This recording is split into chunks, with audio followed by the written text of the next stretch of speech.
Have you ever opened up the Bible and just thought, whoa, that is a lot of rules?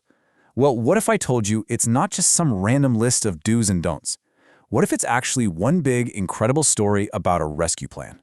Okay, let's get into it. I mean, it's a fair question, right? Why did God give so many rules to begin with? And are we really supposed to follow every single one today? You know, especially those ones about sacrifices and stuff. It can seem pretty confusing, but trust me, once you see the whole picture, everything just clicks. So here's our game plan. We're going to follow this story through 4 major moments. We'll start in a perfect garden, see how things got, well, complicated. Then we'll visit a famous mountain, and finally, we'll meet the hero who changes absolutely everything. It's a journey from the very beginning of the world to its most important turning point. All right, so let's rewind. All the way back to the beginning. No rule books, no stone tablets. Just a perfect world and this amazing direct connection with God. You know, what's so wild to think about is that Adam and Eve didn't need a list of rules to know what was right. For them, loving and pleasing God was just natural. It was like breathing. The rules weren't on the outside, they were on the inside, written right on their hearts. And then the choice. They chose to disobey. And in that one moment, that perfect connection shattered. It was like a crack appeared in a perfect piece of glass, and that crack is called sin. This moment changed everything, and it's what kicked God's amazing rescue plan into high gear. And God didn't wait around, not for a second. Right away, he put this thing called a remedial system into place. Now that's just a big fancy term for his rescue plan. It all started with a promise of a future hero who would come and fix everything that was broken. The whole system was built to give people hope and to point toward this coming savior. So here's a simple breakdown of how it worked back then. When a person sinned, they would bring a special offering, a sacrifice. Now, this wasn't about buying forgiveness. Think of it more like a giant real-life coming soon movie poster. It was a powerful reminder, over and over, that one day someone special would come and be the ultimate sacrifice for everyone, for all time.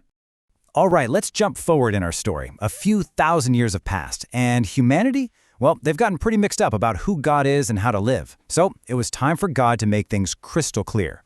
See, the people of Israel had been stuck in Egypt for hundreds of years, and they were surrounded by all sorts of weird ideas about gods and life.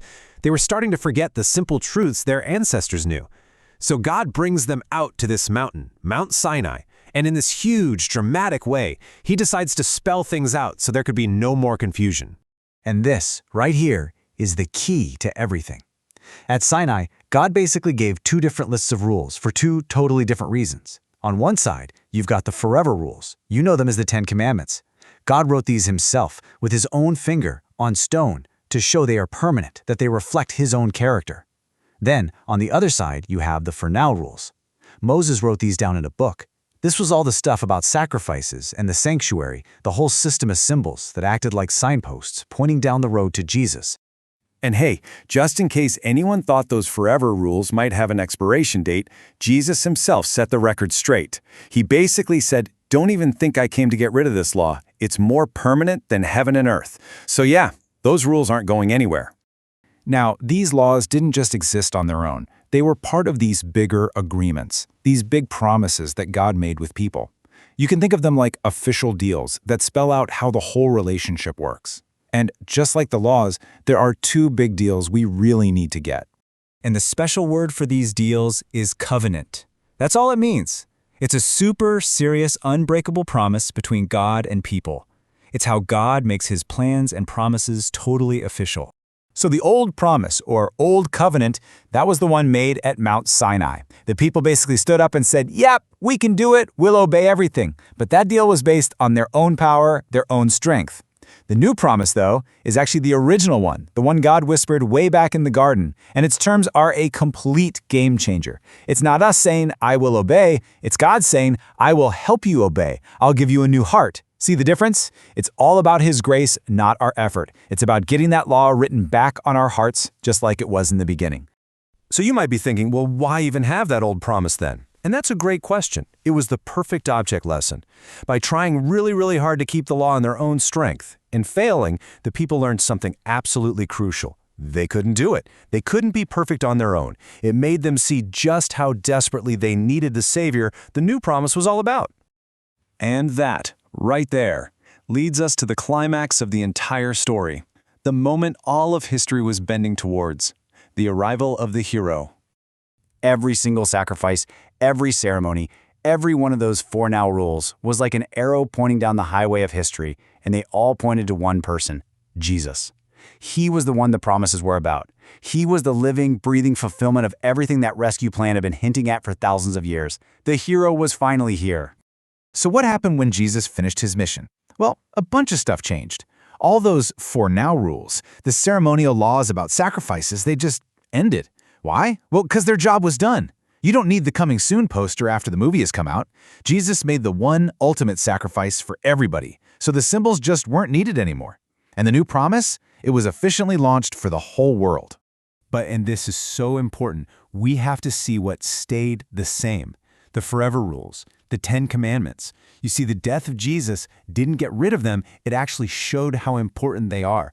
It proved that God's law is so serious that it took the death of his own son to pay the price for us breaking it.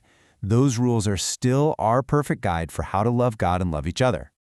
Okay, let's zoom all the way out one last time to see the whole amazing picture. Because when you do, one incredible truth just shines through. This whole story from Genesis to Revelation is about Jesus. He isn't just some character who pops up in the New Testament. No way.